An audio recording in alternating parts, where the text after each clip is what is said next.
Good morning, good morning, good morning. Happy Thursday.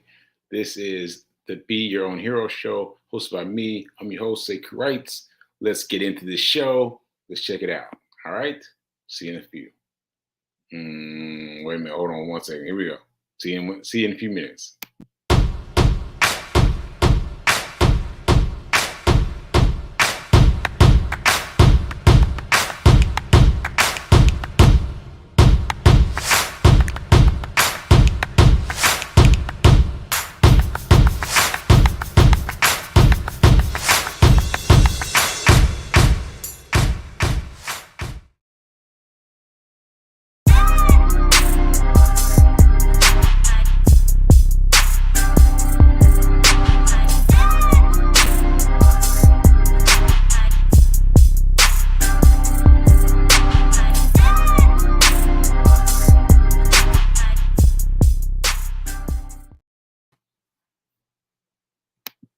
Okay, happy Thursday again. Happy Thursday.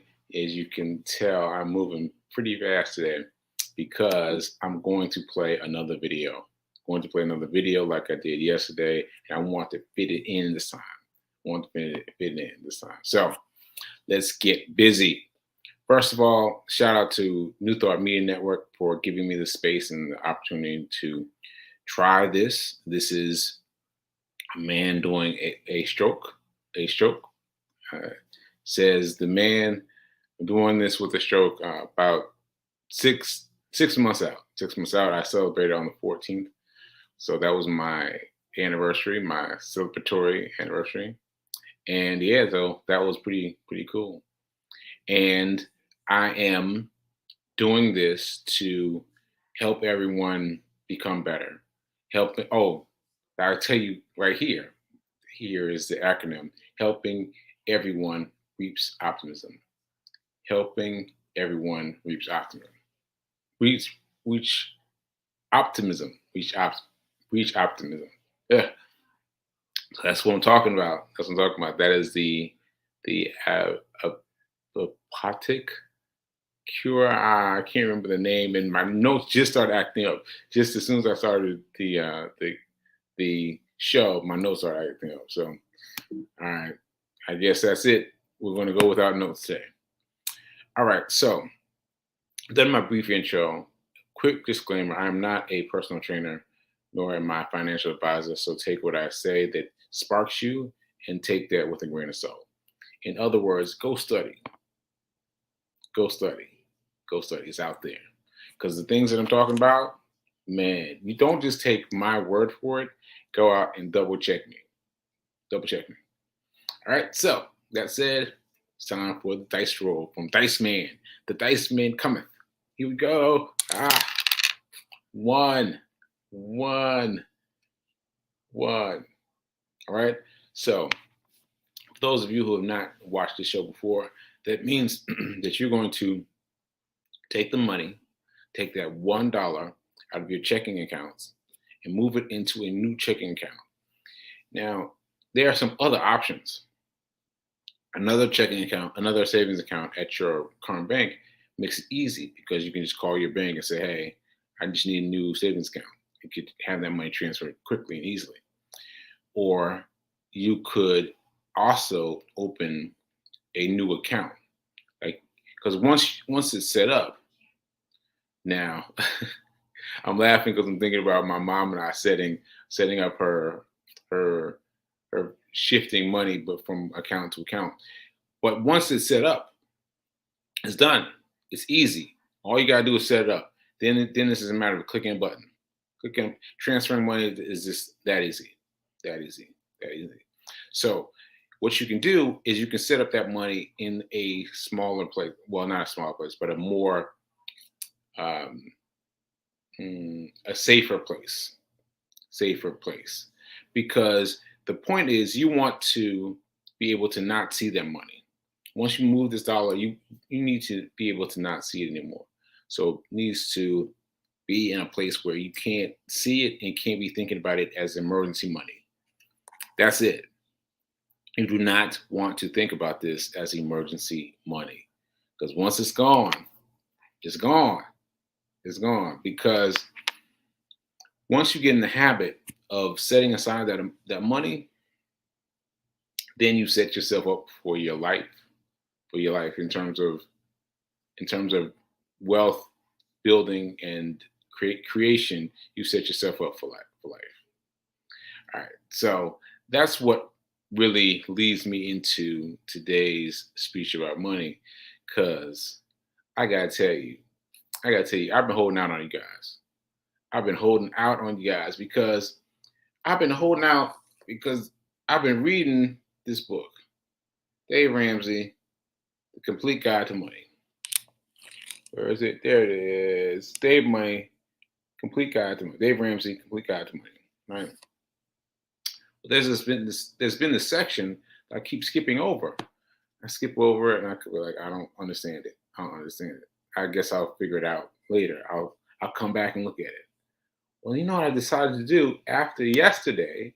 I decided to look it up as a video file. And lo and behold, of course there's a video. Of course there's a video about that one little piece of this one little chapter that I was confused by all over the place. And I watched the video. It made sense. It made sense. It made sense. It made sense. So let me try to explain it. I'm gonna do both. I'm gonna try to explain it, but I'm also gonna play the video. So hold on to your hats because you're gonna get it both ways. All right. But what's his name again? What's his name again? Let's see. Ben and Arthur. Ben and Arthur, brothers, right? Okay, so Ben starts saving money. The amount is the same as the other person, Arthur, but Ben takes $2,000 and saves it in a place where there's compound interest. Compound interest, that's very important. But he saves his money at a rate of about $2,000 per month, compounded compounded annually, right?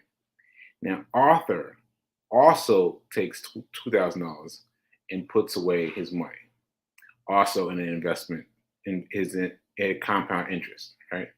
So the only difference between these two brothers, is one starts earlier than the other. Ben starts earlier and stops sooner, like fairly early in his life. He stops. He's like, I'm tired of this. I'm done, right?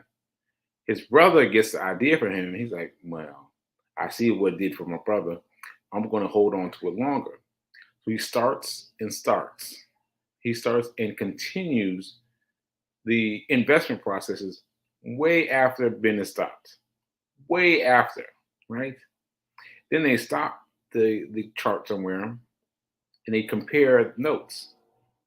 Now you would expect Arthur to have more money, right? Right?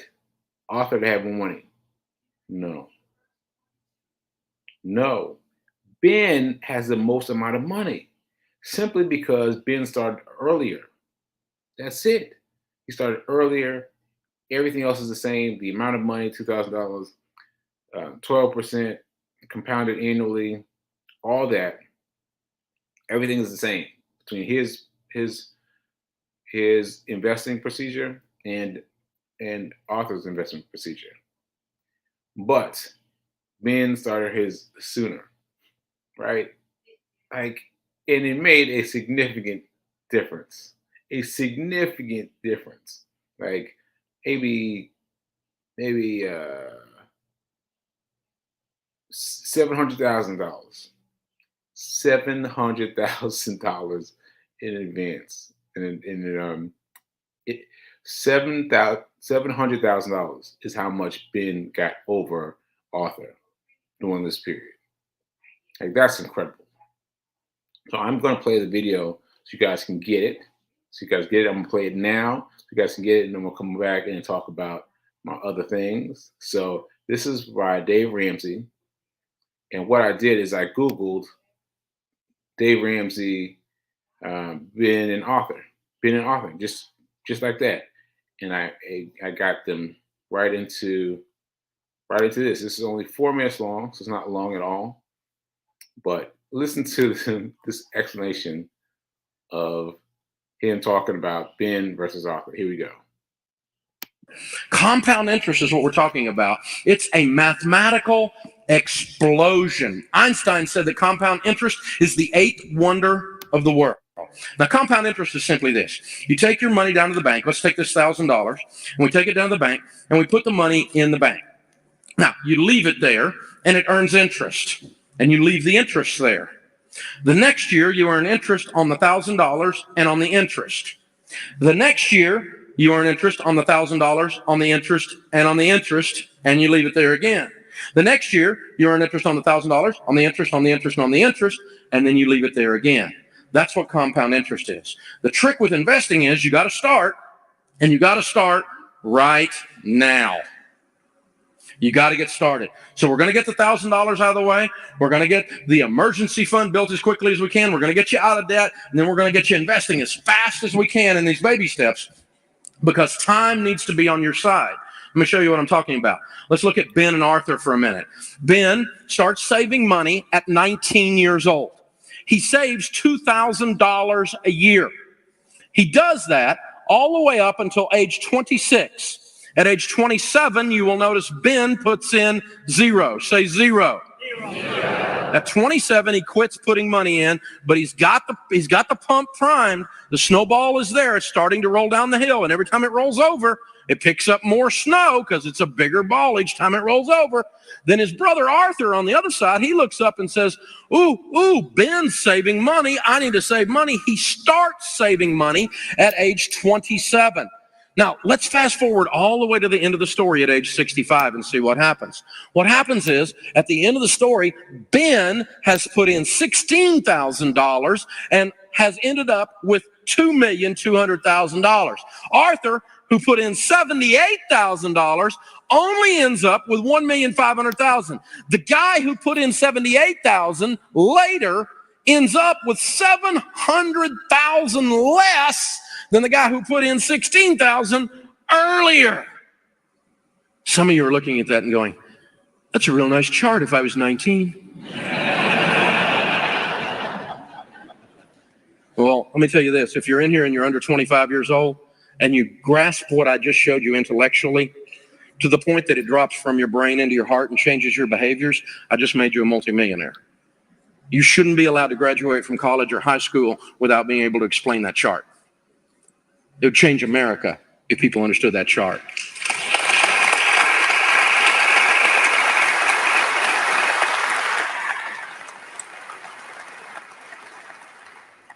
So what are we going to do? Well, if you're under 25, I just gave you a hint. Some of you in here like me, you're like over 45. If you're over 45, raise your hand. You probably have a message for those in here that are under 25. You're probably wanting to say something to them like, do it. 1, 2, 3. Do it! Wow. Young people, did you hear the voice of regret? One lady said, am I too old to save money? Not if you're still sucking wind. It's not over until you quit. Colonel Sanders never fried any chicken until he was 67 years old. Started Kentucky Fried Chicken as a 67-year-old. Why? Because he couldn't live on a Social Security check.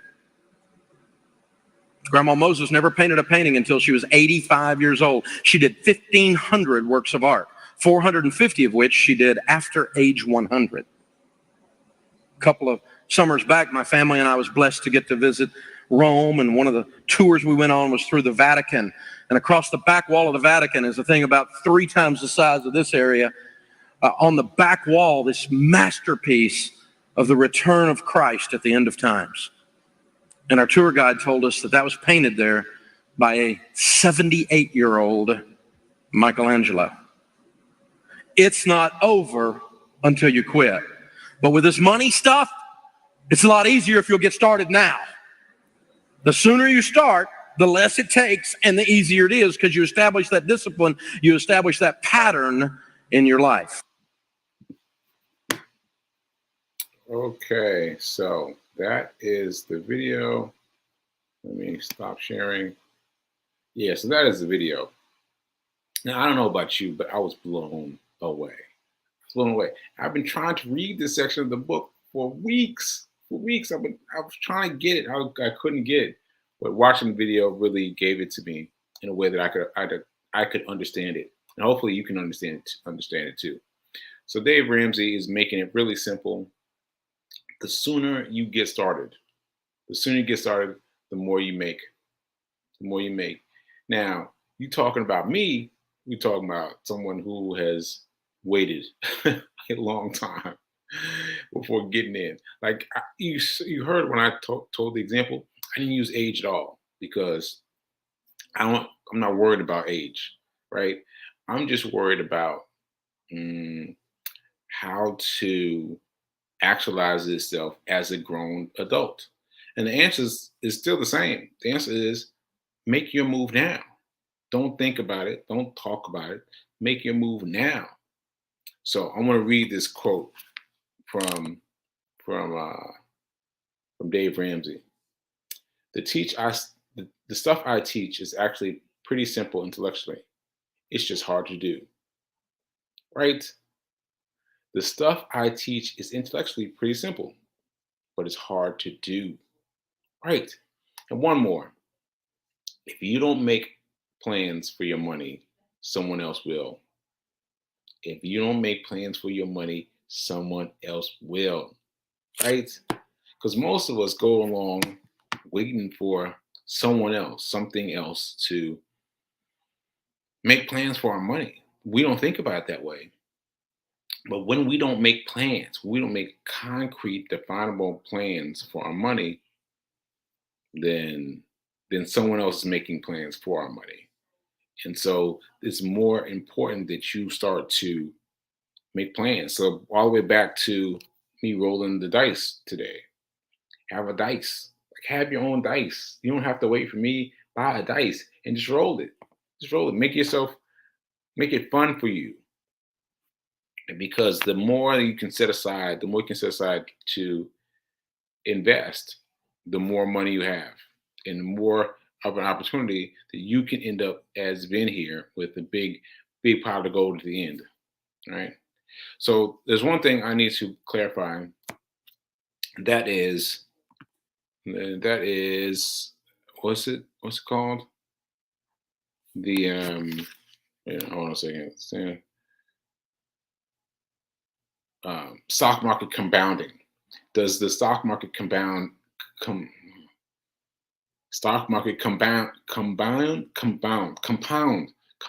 There we go. Got it. Does the stock market compound its interest? Yes. Basically, yes. So you look up something specific like the Standard and Poor's, the S&P 500. I chose that one because I talk about it a lot. So the S&P 500 for the past 10 years had an annual compounded rate return of 13.6. 13.6. That's even better than the money in the example. In the example, they got 12% on the money. Right now, S&P is offering 13.6. 13.6, right? So if you're trying to find this grand, you know, this strange, mysterious compounded interest, it's right there. It's right there in the stock market. You don't have to look for it. It's right there. All you have to do is buy in the stock market. You buy Standard & Poor's, S&P 500. Easy. Now, I have stood by the S&P 500, Standard & Poor's, because I've learned so much about stock trading now. And it's funny, my mom and I were on the phone yesterday, and she asked me if I had stock in Starbucks because of something interesting they did. And I was like, I think so, but I sold it. I sold it. And she was like, oh yeah, but you've been talking about the S&P 500, right? Yes, because the S&P 500 has everything laid out. 500 different companies. 500 different companies. Like, where else can you do that? Where else can you do that? To have the info to study 100 different companies, and and having one of those companies be withdrawn if they don't hit the various market keys that they have to hit. So they have to hit their certain things, and if they don't, they get swapped out. They get swapped out. There's nothing you have to do, nothing no survey you have to fill out. It's just done. So that's the winner by my mind. And I wonder if I can do this right quick. Let me just see current S&P 500. Yeah, so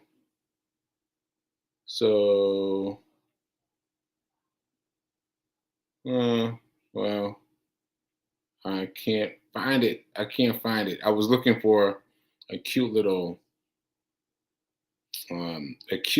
chart that would tell me how much how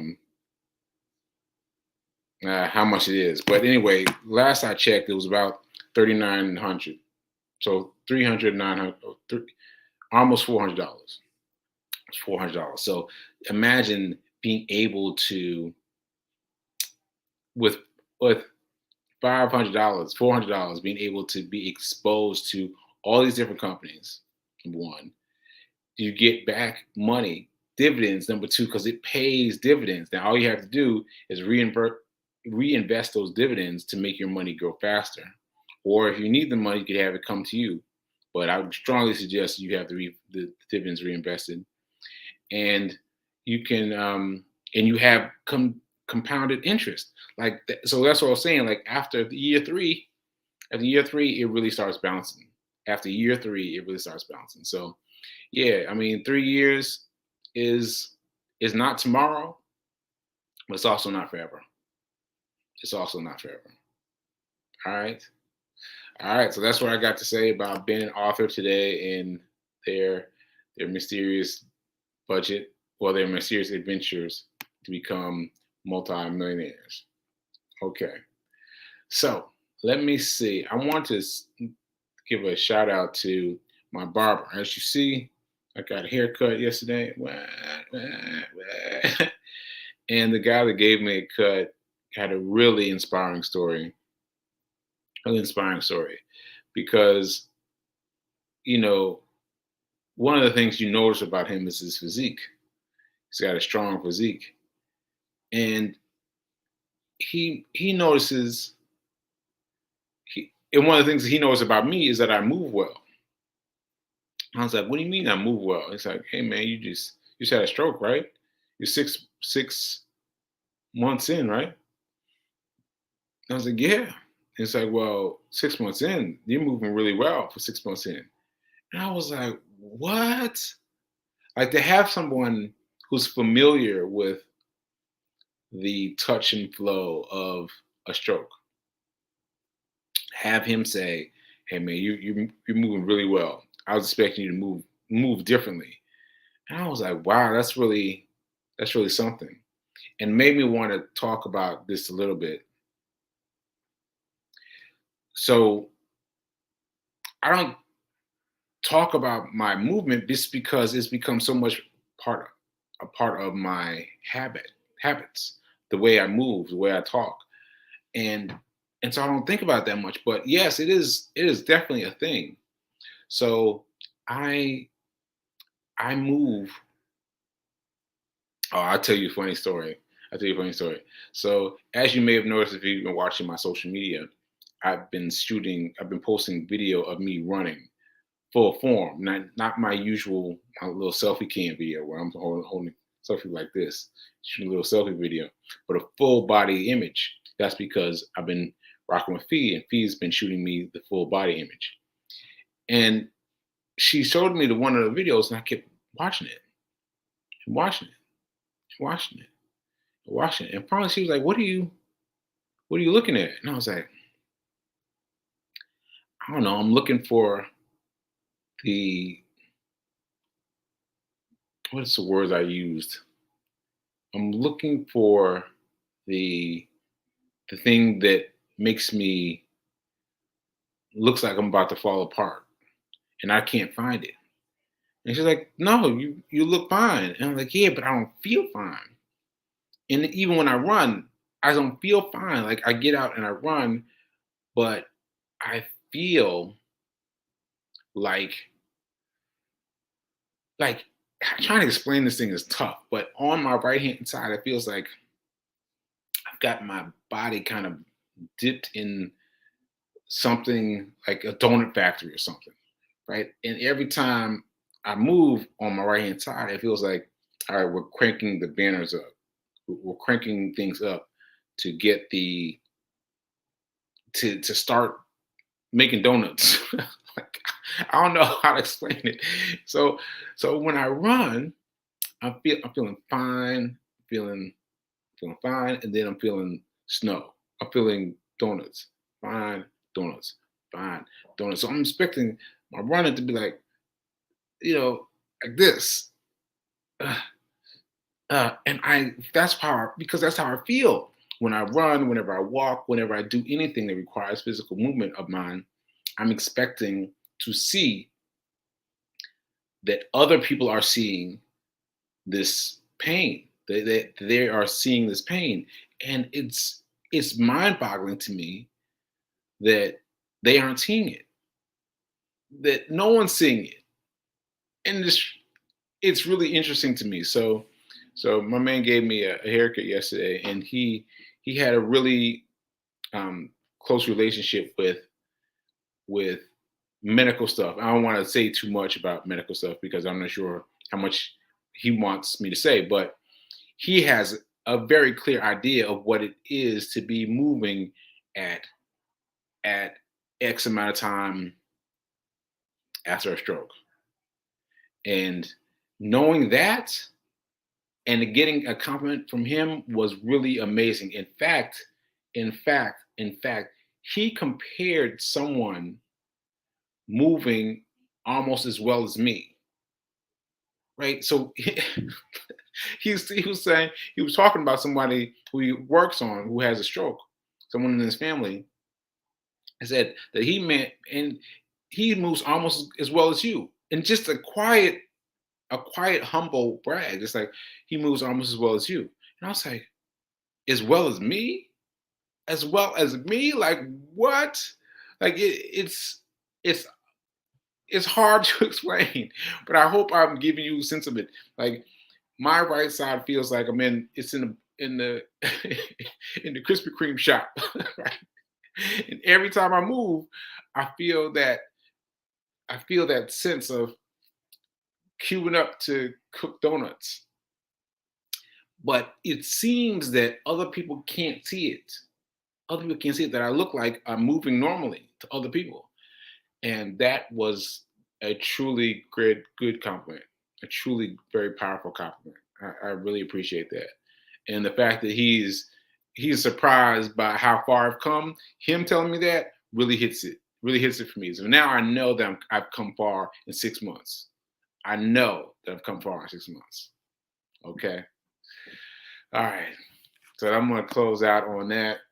I got a little sudsy, but yeah, I appreciate that. All right, folks. So keep doing.